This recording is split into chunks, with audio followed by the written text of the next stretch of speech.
తెల్లారక ముందే లేవాలే, కోడి గుయ్యక ముందే సద్దన్నం తినాలే, సర్ది కట్టుకోవాలి, పొలానికి పోవాలి, పని చేసుకోవాలి, పొద్దుగుట్ల పడే లోపల ఇంటికి రావాలి.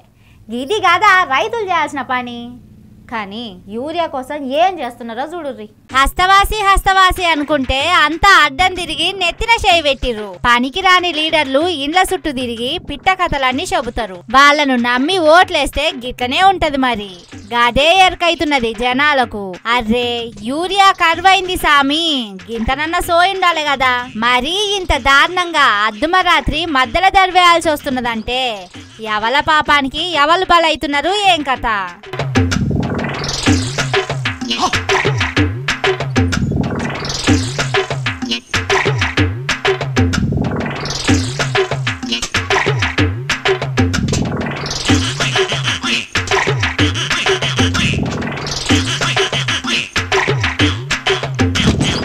జయశంకర్ భూపాలపల్లి జిల్లా రేగొండ మండల కేంద్రంలో అర్ధరాత్రి 1 గంట నుంచే క్యూ లైన్లు కట్టిర్రు. కాలు మడుచుకుందామని పక్కకు పోదామన్నా లైన్ల వెనకబడతామో ఏమో అని టెన్షన్ పడుతున్నారు.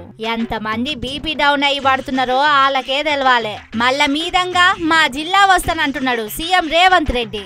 గాయన ఏ ముఖంతో వస్తాడో చెప్పాలి అని నిలదీసిండు బీఆర్ఎస్ లీడరు సుదర్శన్ సారు. ముఖ్యంగా ఏ ముఖం పెట్టుకుని రేవంత్ రెడ్డి వరంగల్కి వస్తారు రేపు? ఇవాళ ఒక్కటే చోట ఉమ్మడి వరంగల్ జిల్లాలో దాదాపు 250 చోట్ల 500 నుంచి 1000 మంది రైతులు, మహిళలు, పురుషులు, గర్భిణీ స్త్రీలు చంటి బిడ్డలను సంకరెత్తుకొని పాలిస్తూ లైన్లో నిలబడి సొమసిల్లిపోయినటువంటి ఆడతల్లులు క్యూలో నిలబడ్డారు. మీ నిర్వాహకం వల్ల, మీ చిల్లర చేష్టల వల్ల, పరిపక్వత లేని పరిపాలన విధానాల వల్ల ఇలా రైతులందరూ కూడా యూరియా కోసం ఎదురు చూస్తా ఉన్నారు. ఇవాళ ఒకే రోజు పొద్దున్నుంచి మా మండల పార్టీ నాయకులతో మాట్లాడితే 250 చోట్ల క్యూ లైన్లో నిలబడ్డారు ఇవాళ వరంగల్ ఉమ్మడి జిల్లాలో.